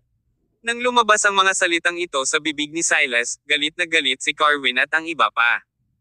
Isa lang ang pamilya mo sa siyam na creed sa sinaunang martial arts world. Maliban sa pamilyang Balch, may mga demigod din ang ibang pamilya na sumusuporta sa kanila, malamig na sabi ni Silas sabay nguso. Malinaw na may death wish ka. Nagalit si Carwin at ang iba pa. Hindi nila akalain na ganoon pala kayabang si Silas. Si Renard, na nasa loob ng cabin sa buong oras, ay biglang lumabas. Nakasuot siya ng dilaw na damit na para bang siya ay isang retiradong emperador ng sinaunang dinastiya. Ang lahat ng mga senior executive ng Balch ay lumuhad sa deck at sumaludo sa kanya pagkalabas niya. Nagpunta si Renard hanggang sa nakabaw posisyon at matamang tinitigan si Silas sa kanyang tabi. Bueno, lumilitaw na ang sumisikat na henerasyon ay isang puwersang dapat isaalang-alang. Tumayo ng tuwid si Silas. Paimpol siyang sumaludo kay Renard. Sabi ni Renard habang nakatingin sa langit, hapon na ngayon. Magpapakita ako ng kaunting paggalang sa Dragon Squad sa pamamagitan ng pagbibigay kay Tyr ng isang araw para magpakita. Wawasakin ko ang buong Regal Palace kung hindi niya gagawin na magpakita bukas. Tumalikod si Renard at bumalik sa cabin nang walang sinabi pa. Ang mga miyembro ng Regal Palace, na nadurog sa buong panahon ng pang-aapi, ay biglang nakaramdam ng pagre-relax ng kanilang mga katawan nang magdesisyon si Renard. Senyales ito na tuluyan ng binawi ng huli ang kanyang pang-aapi at iniwan munang mag-isa ang Regal Palace pansamantala. Ang malaking barko ay naglayag sa agos ng ilog. Lahat ng nakasakay ay nakatingin sa Komodo Island maliban kay Renard, na humikab at mabilis na nakatulog habang pinapanatili ang kanyang cross-legged position sa cabin. Mayroong mahigit 1,000 tao sa isla ng Komodo noong panahong iyon, ngunit si Renard ang matandang halimaw, ang tanging natutulog ng mahimbing sa kanila. Ang karga sa puso ni Silas at ng iba pa ay naalis pansamantala matapos magpasya si Renard na pansamantalang iligtas ang Regal Palace at hintayin ang araw ni Tyr. Agad niyang inutusan ang kanyang mga ahente na tumulak sa Komodo Island at pumunta sa Pampang. Sinimulan na ni Clifford at ng iba pa ang pag-oorganisa ng mga tao para bilangin ang bilang ng mga miyembro ng Regal Palace na namatay sa isla sa oras na ito. Ang pang-aapi ni Renard ay nagresulta kamakailan sa pagkamatay ng 12-dosenang miyembro ng Regal Palace. Nahirapan si Clifford at ang iba pa na tanggapin ang resulta. Gayunpaman, napilitan silang tanggapin ito sa harap ng ganap na kapangyarihan. Ito ay, walang alinlangan, ang pinakamahirap na sitwasyon ng Regal Palace mula nang mabuo ito. Mas masakit pa ito kaysa sa huling pagkakataon nang ang organisasyon ay pinilit na bumalik sa Celestial Empire ng Second World sa ibang bansa. Kasabay nito, ang sitwasyon ay nagudyok sa lahat na maging mas malakas sa pinakamaikling panahon na posible at upang makakuha ng higit na kapangyarihan sa lalong madaling panahon. Ang lahat ng iba ay hindi mambubuli sa kanila o magtatampo sa kanilang mga ulo kung sila ay malakas. Bagamat binitiwan na ni Renard ang kanyang mapang-ipong kapangyarihan, ang kalangitan sa Komodo Island ay makapal pa rin na natatakpan ng maitim na ulap, na para bang ang espada ni Damocles ay nakabitin sa kalangitan. Ang espadang ito ay maaaring bumagsak mula sa langit anumang sandali, napapatay sa kanilang lahat. Una, kailangan nating umatras, at pagkatapos ay maaari nating pag-usapan ang iba pa. Hindi pinansin ni Silas ang pagkamatay at pagkasugat ng mga miyembro ng Regal Palace matapos itong lumusong. Sa halip, ipinatawag niya ang mga nangungunang executive ng Regal Palace upang magtipon kaagad sa isla. Salamat sa Silas at Dragon Squad, nabili nila ang Regal Palace ng dagdag na araw ng kaligtasan. Wala siyang ideya kung makakabalik si Tyr sa oras sa loob ng isang araw. Pagkatapos ng lahat, walang makakarating kay Tyr sa puntong ito, at wala silang ideya kung nasaan siya. Buti na lang at may iba pang arrangement si Silas bukod doon. Lahat sila ay nagtipon sa bulwagan ng konseho ng Regal Palace, kasama ang mga hari ng Regal Palace at isang grupo ng mga general, pati na rin si Kin at iba pa. Sumama din sa kanila si Rehis sa bandang huli. Mapuro lang kapaligiran sa silid, at mukhang seryoso ang lahat. Pagkatapos ng lahat, may demigod na naghihintay sa labas. Hindi kalabisan na sabihing hawak na ni Reynard ang buhay ng lahat ng miyembro ng Regal Palace sa kanyang mga kamay. Nahihirapan pa akong makipag-usap kay boss sa telepono. Si Clifford at ang iba pa ay nakatawag na kay Tyr sa daan, ngunit hindi pa rin nila ito makontak. Huminga ng malalim si Juan at sinabing, talagang babalik si boss sa tamang oras. Wala tayong masyadong dapat ikabahala. Paano kung hindi siya makaabot? Malakas na pagtataka ni Olympias habang umiiling. Kung hindi siya bumalik sa oras, kailangan nating labanan ang mga ito ng ngipin at kuko. Masyado na silang malupit. Tumayo si Ash at ang iba pa na duguan ang mga mata. Ano ang gagamitin natin para labanan sila? Ang mga kabataan ngayon ay wala ng takot, Rehis snorted. Nakita mo na rin ang lakas ng demigod ngayon lang. Ang 100 transformation warriors ay walang kapantay sa kapangyarihan ng isang demigod. Mula noong sinaunang panahon, ginamit ng sinaunang martial arts world ang demigod bilang benchmark para sa pagsusuri sa mga creed. Kahit na idagdag mo pa ang lahat ng ang kapangyarihan nyo na magkasama ngayon, mapapawi kayo sa isang iglap. Medyo hindi kaaya-aya ang mga salita ni Rehis, ngunit bawat pangungusap na kanyang binibitawan ay umalangaw-ngaw ang malupit na katotohanan. Ilang dekada na niyang kontrolado ang pamilyang White, alam na alam niya ang nakakatakot na kalikasan ng demigod. Kung mayroong isang kanal sa pagitan ng ordinaryong master at ng transcendent na mga mandirigma, kung gayon ang isang bangin sa pagitan ng transcendent at transformation realms. Kabanata 18:17. Pinigilan ng demigod. Gayunpaman, ang kanal at ang bangin ay may pagkakatulad. Maaaring gumamit ang mga transcendent na mandirigma ng mga taktika ng human wave upang labanan ang mga mandirigma ng transformation. Gayunpaman, mayroong bangin sa pagitan ng transformation at demigod. Ito ang pagkakaiba sa pagitan ng tao at ng Diyos. Kahit gaano karaming mga transformation ang naroroon, hinding-hindi sila maaaring maging kalaban ng demigod. Para sa isang maikling sandali, ang buong bulwagan ng konseho ay nakabibinging tahimik. Sina Kin, Rehis, at iba pa ay walang malay na tumingin sa direksyon ni Silas. Old Fox, hindi ba parte ng Dragon Squad mo ang Komodo Island? Nabalitaan ko na ang buong isla ay binubuo ng formations, pinaikit ni Rehis ang kanyang mga mata at sinabi kay Silas, na may bahagyang ngisi sa kanyang mukha. Ibinagsak ni Silas ang kanyang pagiging bongga sa oras na ito. Aniya, maaari naming i-activate ang formation sa loob ng isang araw, sabi niya, pero wala akong ideya kung gaano ito katagal.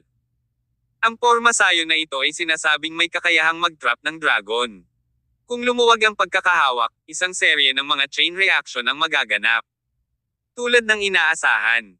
Sa ngayon, out of my control ang sitwasyon, Rehis appeared to have made up his mind. Wala na tayong natitira sa maraming pagpipilian, kaya gawin natin ito. Yung mga nakapasok na sa transformation realm sa room na ito, please stand up, sabi ni Silas, na naging matalas ang tingin sa kanyang mga mata. Ang buong isla ng Komodo ay nababalot ng makapal na layer ng maulap na ulap mula hapon hanggang madaling araw kinabukasan. Noong gabing iyon sa ika-10, nagsanib puwersa ang Regal Palace Transformation Powerhouses, kasama ang grupo ni Rehis at ang mga ahente ng Dragon Squad. Pumunta sila sa mga espesyal na lokasyon sa mga isla at gumawa ng ilang paghahanda sa magdamag. Ang kanilang ginagawa ay isang misteryo. Palihim na pinagmamasdan ni Carwin at ng iba pa ang mga galaw sa isla mula sa malaking barko ng ilog.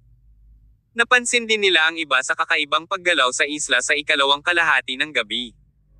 Renard, mukhang abala sa pagpaplano ang mga tao sa islang iyon. Magbabago ba ang sitwasyon dahil dito? Nag-aalalang tanong ni Carwin. Kahit anong paghahanda ang mayroon sila ay walang kabuluhan sa harap ng demigod, mahinang sabi ni Renard mula sa cabin. Muling maririnig ang kanyang mga hilik mula sa cabin pagkatapos noon. Pagkatapos ng gabi, ang buong isla ng Komodo ay nababalot pa rin ng isang mamamatay tao na kapaligiran sa madaling araw kinabukasan. Ang malaking barko sa ilog ay nanatiling hindi gumagalaw. Ang buong mundo ay sobrang tahimik. Lumipas ang umaga sa isang iglap, at hindi nagtagal ay tanghali na.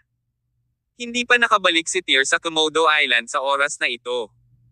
Kung hindi sumipot si Tyr, sisimulan na ni Renard ang patayan sa Regal Palace pagkalipas ng tanghali. Lahat ng tao sa isla ay handang mamatay. Mabilis na gumagalaw ang maitim na ulap sa kalangitan pagkatapos ng tanghali. Si Renard ay lumabas ng cabin ng mag-isa. Nakatayo siya sa busog ng bangka, matamang nakatingin sa isla ng Komodo sa unahan niya. Pagkatapos ay tumalon siya sa hangin at dumaong sa ibabaw ng ilog. Siya ay lumitaw na lumutang sa itaas ng ilog sa hangin. Pagkatapos, dumausdas siya patungo sa Komodo Island. Dahil hindi pa nagpapakita si Tyr, sisimulan ko ng salakayin ang Regal Palace ngayong pasado alauna na. Nang mawala na ang boses niya, may kinuha si Renard mula sa kawalan. Isang malaking dilaw na kamay ang lumitaw sa ibabaw ng kalangitan ng Regal Palace na para bang ito ay ang maalamat na pamamaraan ng paglilinang ng palad ng Buddha na may kakayahang puksain ang mga Diyos at mga halimaw. Naramdaman ng lahat ng tao sa isla ang isang malakas na death aura na bumaba mula sa langit. Habang ang makapangyarihang mapang-ipong puwersang iyon ay muling hinampas patungo sa kanila, muli silang naging desperado.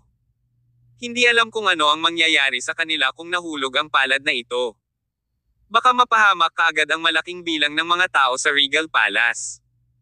Habang ang malaking kamay ni Renard ay humampas mula sa himpapawid, isang transparent na harang ang lumitaw sa itaas ng Komodo Island at pinrotektahan ang buong isla. Ano? Nagdilim ang ekspresyon ni Renard, at hindi niya namamalayan na binawi ang kanyang kamay. Nang ibalik niya ang tingin niya sa Komodo Island ay bahagyang kumunat ang noo niya. May porma sayon sa Komodo Island na hamarang sa pag-atake ni Renard. Nagulat din si Carwin at ang grupo niya sa deck ng barko. Hindi nila inaasahan ang isang malaking porma sayon na lilito sa Komodo Island, isa na napakalakas na maaaring pangharangin ang pag-atake ng demigod. Boom boom boom! Sa isang iglap, ang dilaw na palad na iyon ay natakpan sa lahat ng dako sa isla. May puting sinag ng liwanag na pumailan lang sa langit mula sa bawat isla. Ang liwanag na sinag sa pangunahing isla ay dumiretso sa kalangitan, na bumubuo ng isang malaking puyo ng tubig sa hangin. Habang ang mga sinag ng liwanag na ito ay sumugod sa kalangitan, nabuo ang isang malaking porma sayon na sumasakop sa buong isla. Bumuo ito ng kalahating bilog na kalasag na nagpoprotekta sa buong isla. Ang puting liwanag ay tumaas sa kalangitan mula sa bawat lokasyon. Maraming transformation powerhouses ang nakaupo na naka-crossleg sa bawat isa sa mga locus yung iyon, na nagtutulak sa pormasyong ito gamit ang kanilang panloob na lakas. Naka-crossleg si Silas sa gitna ng formation, na matatagpuan sa pangunahing isla, at ang kanyang buong katawan ay natatakpan ng madugong aura. Ito ang Dragon Trapong Formation, na personal na itinayo ni Senior Maxim noon para supilan ang Makaliskis na dragon sa ilalim ng ilog. Ngayong ang Regal Palace ay nasa bingit ng pagkawasak at isang demigod ang sumalakay sa isla, kailangan kong i-activate ang isang malaking porma sayon upang ipakita ang kapangyarihan ng pag-atake ng demigod. Gayunpaman, sa ating lakas, ang Dragon Trapong Formation ay makakayanan lamang ng isang pag-atake sa loob ng maximum na 30 minuto. Kung si Tyr ay hindi pa nagpapakita pagkatapos ng 30 minuto, si Renard ay makakapatay sa kanyang pagpasok. Ang Dragon Trapong Formation ay isang buong formation. Kapag lumahok ang mga powerhouse ng transformation na iyon para i-activate ito, maaari silang makipag-usap sa isa't isa. Kaya naman, malinaw na narinig ng iba ang sinabi ni Silas. Sa wakas ay nakipag-ugnayan na rin kami kay boss. Siya ay nagmamadali patungo sa islang ito habang nag-uusap kami, sabi ni Clifford. Everyone, stay strong. We need to hold on until Tyr return. Pagkatapos nito, itinaas ng lahat ang dalawang kamay sa langit. Ang sinag ng Dragon Trapong Formation ay lalong lumiwanag. I see. Gusto ninyong laruin ang larong ito sa akin. Ngumisi si Renard mula sa labas habang nakapikit ang mga mata. Ito dapat ang Dragon Trapong Formation na minsang inilatag ni Maxim. That man really deserves the title of Metaphysics Master. His formation is capable to resisting a demigod's attacks. Haha. Gusto kong makita sa sarili ko kung kaya nitong pigilan ang formation ko. Infinity Slap. Muling itinaas ni Renard ang kanyang kamay nang mawala ang kanyang boses. Isa pang malaking palad ang makikita sa kalangitan, namumulaklak na may maningning na liwanag at bumababa mula sa langit. Boom! Ang hadlang na nilikha ng Dragon Trapong Formation ay yumanig ng malakas sa isang malakas na putok na nagdulot ng maraming kapangyarihan ng transformation sa pagbuo sa pagsusuka ng dugo. Samantala, mabilis ang isang barko patungo sa Komodo Island mula sa pampang ng Con City River. Si Maxim ay umiinom ng tsaa sa barko. Gayunpaman, ang tasa ng tsaa sa kanyang kamay ay nanginginig ng malakas, at ang tsaa ay tumalsik. Pagkaraan ng ilang sandali, nabasag ang tasa ng tsaa. Anong nangyayari? Nakasimangot na bulalas ni Maxim. Master, ano pong problema? Nagmamadaling tanong ni Jim sa gilid. Natama na ang Dragon Trapong Formation ng Komodo Island. Ang demigod ng pamilya Balch ay nagsimula na sa pag-atake sa Regal Palace. Agad naging solemn na ang ekspresyon ni Jim nang marinig niya ito. Mabilis siyang nagtanong, Guro, gaano katagal ang Dragon Trapong Formation? Wala pang 30 minuto, sagot ni Maxim. Kabanata 18:18. Nagbalik ang amo. Inilublob ni Maxim ang kanyang mga daliri sa tasa ng tsaa sa mesa. Tyr is rushing back to Regal Palace as we speak, paliwanag niya kay Jim habang gumuhit ng ilang kakaibang simbolo sa mesa. Sana babalik siya sa tamang panahon. Kasabay nito, ang isang barko ay mabilis na tumakbo patungo sa Komodo Island sa paligid ng 70 o 80 kilometro ang layo. Tumayo si Tyr sa deck ng barko, same time na nakatingin sa direksyon ng isla. Tumabi sa kanya si Kakes na nasa ilalim ng kontrol ni Tyr. Ang napakalaking tansong salamin ay inilagay malapit sa kanila. Hindi ako aabot. Ang mga templo ni Tyr ay patuloy na tumitibok sa buong panahon. Dahil sa layo ng barko mula sa isla, aabutin sila ng halos 1 oras bago makarating kahit na matulin ang paglalayag nito. Makikita ni Tyr ang mga bangkay ng kanyang mga kasama kung dumating siya sa punong tanggapan ng Regal Palace makalipas ang 1 oras. Hindi na nagdalawang isip pa si Tyr. Tumalon siya mula sa busog ng barko at tumalon sa ilog. Sa sandaling tumalon siya pababa, ang mga paa ni Tyr ay itinaas ng lakas ng sigla. Lumitaw siya ng kalahating metro sa ibabaw ng ilog. Pagkatapos ay lumipad siya ng mabilis sa direksyon ng Komodo Island. Samantala, sa Komodo Island, lumitaw ang palad ni Renard sa hangin sa ikatlong pagkakataon. Pinasabog ito ng demigod patungo sa pagbuo ng isla.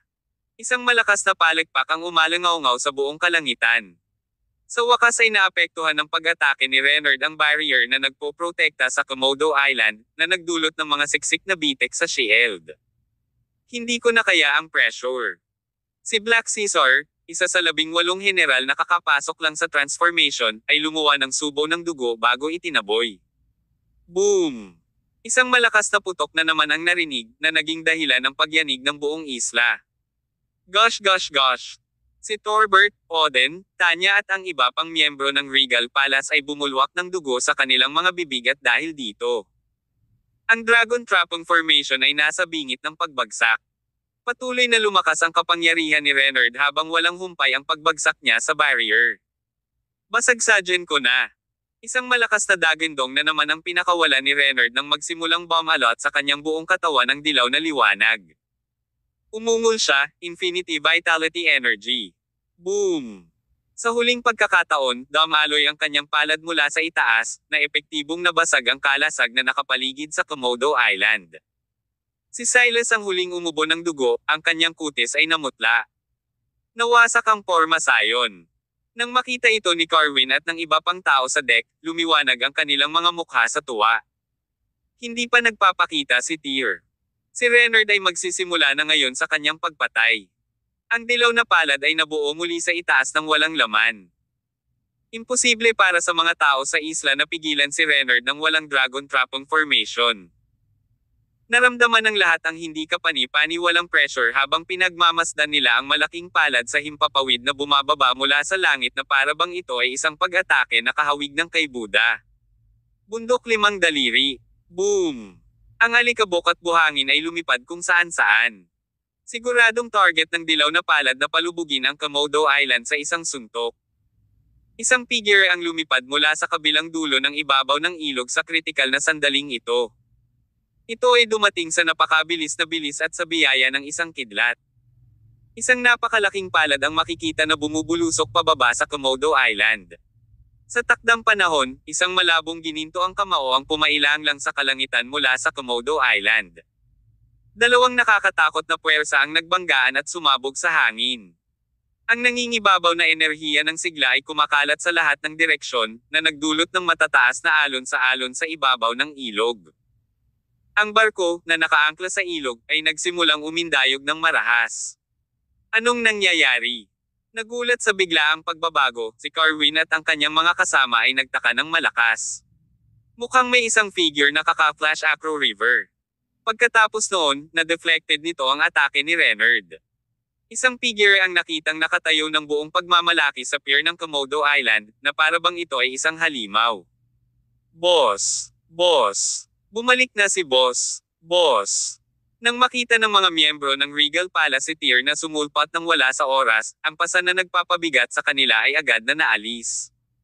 Nakatayo doon si Tyr, matamang nakatitig kay Reynard, na nakalutang noon sa ibabaw ng ilog.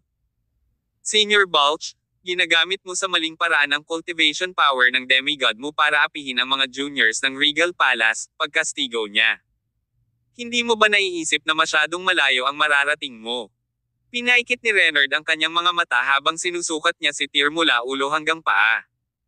Hindi niya napigil ang tumawa ng matinis pagkatapos noon. Ikaw si Tyr.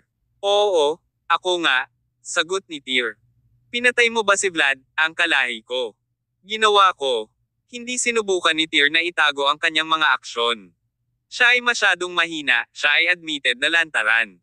Basag-basag siya dahil kahit isa sa mga putok ko ay hindi niya napigilan. Ang tinaguriang top genius ng sinaunang martial arts world ay medyo mahina, hindi ba? Parang sampal sa mukha ni Reynard ang mga sinabi ni Tyr, na walang katapusan na nag-udyok sa kanya. Kasabay nito, indikasyon din ito ng hindi pagkakontento ni Tyr kay Reynard. How dare you describe Vlad that way? Galit na sigaw ni Reynard. Mag-ingat ka, binata. Kung mabilis kang umakyat sa taas, baka mahulog ka sa iyong kamatayan. Ginagawa ko ang lahat para mapanatiling ligtas ang aking mga tao.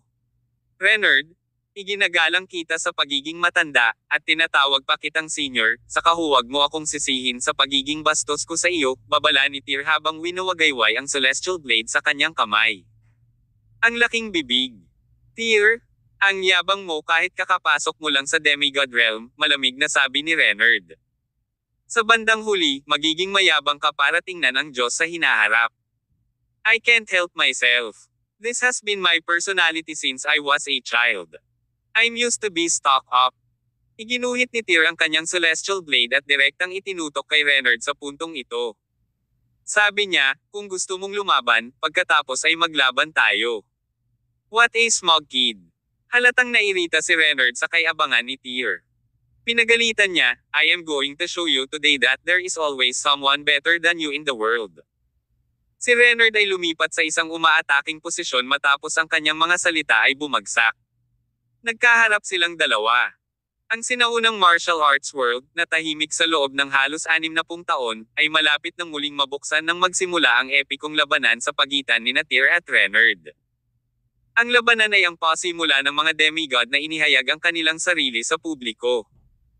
Naikuyom ni Reynard ang kanyang mga kamao, at isang malaking water dragon ang lumabas mula sa ilog sa likuran niya. Ang dragon ng tubig ay umungal kay Tyr sa nakakatakot na paraan. Heavenly Blade. Si Tyr ay hindi natatakot kay Reynard. Agad niyang itinaas ang celestial blade sa kanyang kamay at nilaslas iyon pababa. Agad nitong sinira ang water dragon na pinasabog sa kanya ni Reynard. Basang-basa ang buong katawan ni Tyr sa tubig na tumalsik mula sa langit. Pagkatapos, humakbang siya pasulong at tumayo sa ibabaw ng ilog. Maraming tao sa Komodo Island, kabilang sina Regis, Kin, Silas, at Clifford, ang humahabol sa dalawa. Natigilan ang lahat habang pinagmamasdan ang mga demigod na lumulutang sa ilog, sinira sila ng pagkabalisa mula sa loob. Nang makita ng mga bulge sa kabilang ibayo ng ilog na ang dalawang demigod ay malapit nang makipagdigma sa ilog, dali-dali silang tumulak patungo sa dalampasigan. Bumaba ang lahat sa barko dahil ayaw nilang madamay sa labanan. Hindi lang mga tao mula sa Regal Palace at Bulk Ages ang naruroon. Mayroon ding iba pang mga barko na lumitaw sa ilog ilang kilometro ang layo mula sa Komodo Island. Padami ng padami ang barko doon. Ang mga naglayag sa mga barkong iyon ay mga estranghero, at lahat sila ay matatanda na. Hindi sila masyadong malapit o masyadong malayo sa isla. Huminto lang sila ng ilang kilometro ang layo at naramdaman ang labanan sa pagitan ng dalawang demigod gamit ang sarili nilang pamamaraan. Kabanata 18-19. Demigod versus Demigod. Lumitaw si Tyr sa ibabaw ng ilog, ang kanyang mga ugat ay naninigas at ang kanyang ekspresyon ay solemna. Hinawakan niya ng dalawang kamay ang Celestial Blade. Si Tyr ay nakipaglaban lamang kay Cacus noon, kaya't siya ay maituturing na may karanasan sa pakikipaglaban sa mga demigod. Si Cacus, gayunpaman, ay kamakailan lamang na isilang muli kasama ang kanyang sagradong katawan, kaya hindi siya ibinilang bilang isang tunay na demigod. Si Reynard, ang ninuno ng pamilya Balch, ay isang tunay na demigod sa bawat kahulugan ng salita. Dapat italaga ni Tyr ang lahat ng kanyang pagtuon sa pakikipaglaban kay Reynard. Anumang bahagyang pagkagambala ay magpapadala sa kanya sa isang hindi magandang sitwasyon na hindi na niya mababawi.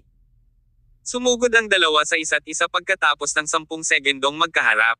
Dalawang kidlat na figure ang patuloy na nagpapalitan ng galaw sa ilog. Naghahampas ang malalaking alon sa mga dalampasigan mula sa lahat ng direksyon. Ang mga matataas na haligi ng tubig ay tumataas mula sa ibabaw paminsan-minsan. Ang gininto ang enerhiya ng sigla ni Tyr at ang dilaw na enerhiya ng sigla ni Reynard ay patuloy na nagbabanggaan sa isa't isa sa malalakas na dagindong, na naging sanhi ng labis na kaguluhan ng tubig ng Long River. Sweeping Army. Halos agad na nailabas ni Tyr ang Seven Blade form. Handa siyang sugurin ang kanyang kalaban gamit ang sandata sa kanyang kamay. Si Reynard ay nalaslas ng paalang ng isang napakalaking gintong talam. Lumipad si Reynard ng daan-daang metro paatros. Mga alon. Bulalas niya habang nakabukas ang isang kamay at nakakuyom ang isa. Kaagad, isang napakalaking alon ang tumaas sa langit sa harapan niya, na hamarang sa pag-atake ni Tyr's Sweeping Army. Drafting Thunder. Walang tigil si Tyr. Ang kanyang buong katawan ay naging isang daloy ng liwanag. Ang kanyang mga after images ay nag-teleport sa buong lugar.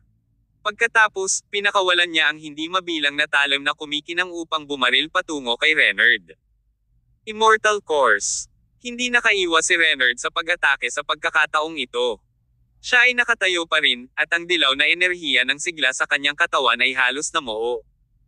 Kaya, hinaranggan nito ang iba't ibang blade glows na nakatutok sa kanya. Malaki ang pagbabago ng kutis ni Tyr. Binasag ni Reynard ng suntok ni Tyr na dumiretso sa dibdib ni Tyr nang itatabi na niya ang kanyang talam.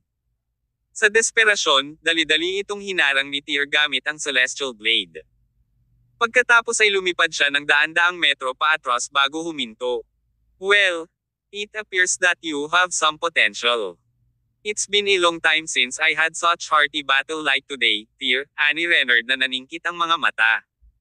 Nangangako ako na gagawin ko ang iyong kamatayan bilang kaaya-aya hanggat maaari. Infinity na sigla ng enerhiya. Ang dilaw na enerhiyang sigla ay mabilis na namuo sa pagitan ng mga kamao ni Reynard. Pagkatapos, lumutang ang kanyang katawan ng 3 metro sa hangin, na para bang nag-transform siya sa isang dilaw, dambuhalang dragon. Pagkatapos ay pinasabog niya si Tyr. Naramdaman ni Tyr ang isang nakakatakot na pressure na idiniin sa kanya mula sa lahat ng panig. Tyrannical Vitality Energy. Healed habang nakataas ang kamao. Dalawang espesyal na enerhiya ng sigla ang nagbanggaan sa himpapawid, na parang ang Mars ay bumangga sa Earth. Sa loob ng 1 kilometrong radius, sumabog ang malalaking alon sa ibabaw ng ilog. Ang dalawang iyon ay nahuli sa gitna ng napakalaking alon. Ang dalawang makapangyarihang puwersang ito ay nagkaroon ng epekto sa mga tao ng Komodo Island, at nagsimula silang umatras ng isa-isa. Ang pagkabigla ay nagkaroon ng epekto sa maraming tao, at nakaramdam sila ng takot at paninikip ng kanilang dibdib. Nang mawala ang vital energy sa hangin, 100 metro ang pagitan ni Tyr at Reynard. Namula ang mukha ni Tyr, at may tumulo na bakas ng dugo sa gilid ng bibig niya. Nanginginig din ang mga kamay ni Reynard. Sa pangkalahatan, mas maganda siya kaysa kay Tyr.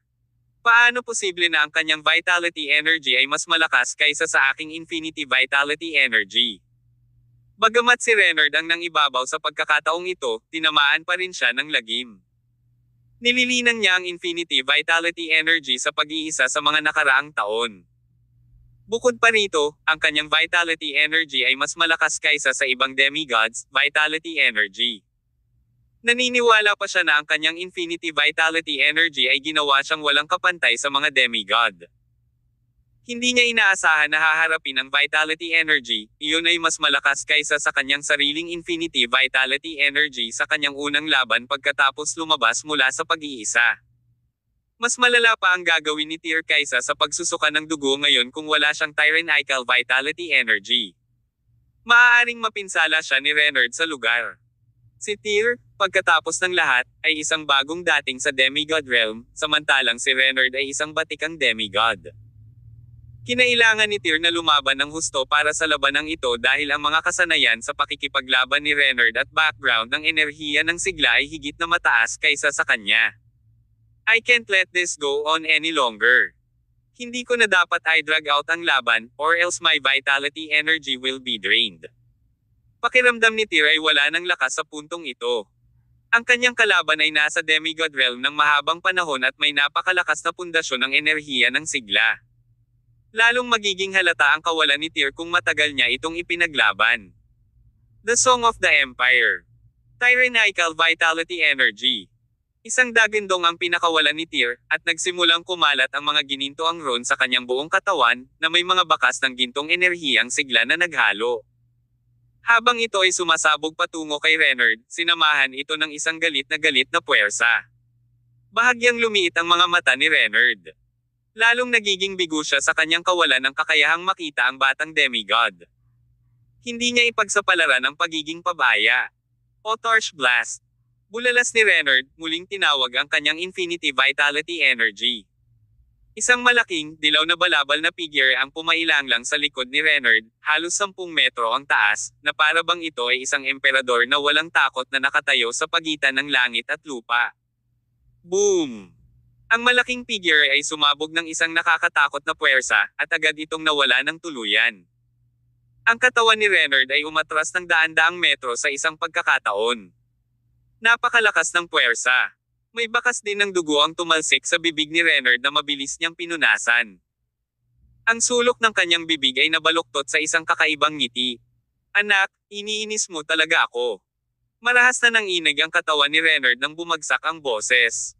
Ang kanyang dilaw na damit ay sumabog, at ang kanyang katawan ay nababalot ng dilaw na enerhiyang sigla, na nagtangay ng ilang mga bumulwak sa direksyon ni Tyr. Infinity Punch. Swoosh swoosh swoosh. Maraming mga anino ng mga kamao ang kumikislap sa kalangitan, na inihagis ang kanilang mga sarili kay Tyr mula sa lahat ng panig. Isa-isang iniiwas ni Tyr ang bawat pag-atake, ngunit nakailang suntok pa rin siya sa kanyang katawan. Sa isla, natakot ang lahat sa Regal Palace nang makita nilang isa-isang inaatake si Tyr. Matatalo si Tyr kung magpapatuloy ito.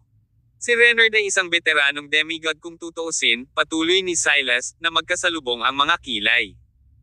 Kahit na napakaswerte ni Tyr sa kanyang paglalakbay at sumanib sa Song of the Empire, hinding-hindi niya mapapantayan ang kanyang kalaban.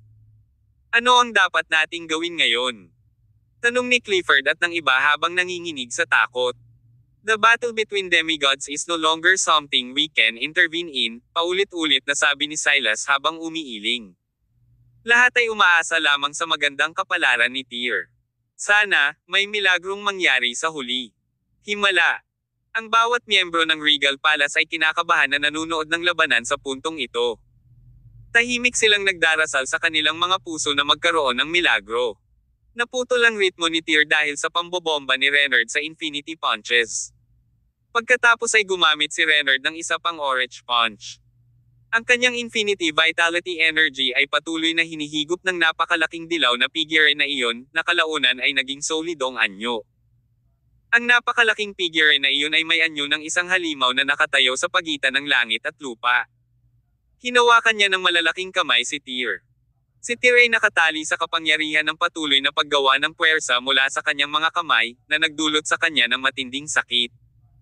Gustong kumawala ni Tyr mula sa pagkakahawak ng figure, ngunit natuklasan niya na ang kanyang kalaban ay isang mabigat na kalaban.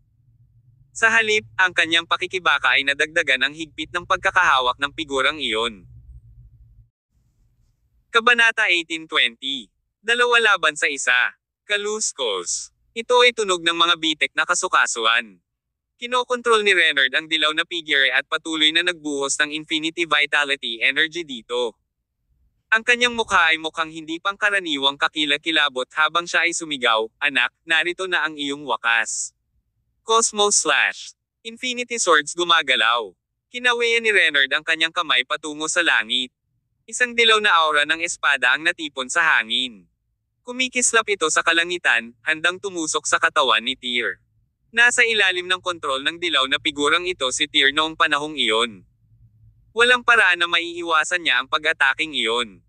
Nakita na ni Tyr ang eksena ng kanyang sariling kamatayan, habang ang nakakatakot na aura ng espada na iyon ay palapit ng palapit. Ito ay hindi isang tunay na espada. Kapag ang antas ng cultivation ng isang tao ay umabot sa demigod, maaari nilang gawing espada ang kanilang sigla. Ginamit ni Reynard ang kanyang Infinity Vitality Energy para i-condense itong Yellow Infinity Sword. Kasabay nito, ito ang pinakamalakas na atake ng espada ni Reynard, isa na kayang pumatay ng sinumang demigod sa mundo. Sinasalamin ng mga mata ni Tyr ang dilaw na liwanag ng espada. Sa kabila ng kanyang pinakamahusay na pagsisikap, hindi niya naiwasan ang pag-ataking ito. Boss! Tyr! Nakita ng lahat sa isla ang nakakatakot na espadang iyon na patungo kay Tyr. Ang kawalan ng pag-asa ay bumalot sa kanilang mga puso habang sila ay nanunood lamang ng walang magawa. Hahaha! Tapos na si Tyr. Nang makita ni Corwin at ng kanyang mga kasama ang eksena, naikuyom nila ang kanilang mga kamao, sabik na naghihintay na mapatay si Tyr sa susunod na sandali. Ang labanang ito ay natapos na. Hindi kayang talunin ni Tyr ang isang batikang demigod sa pagtatapos ng laro.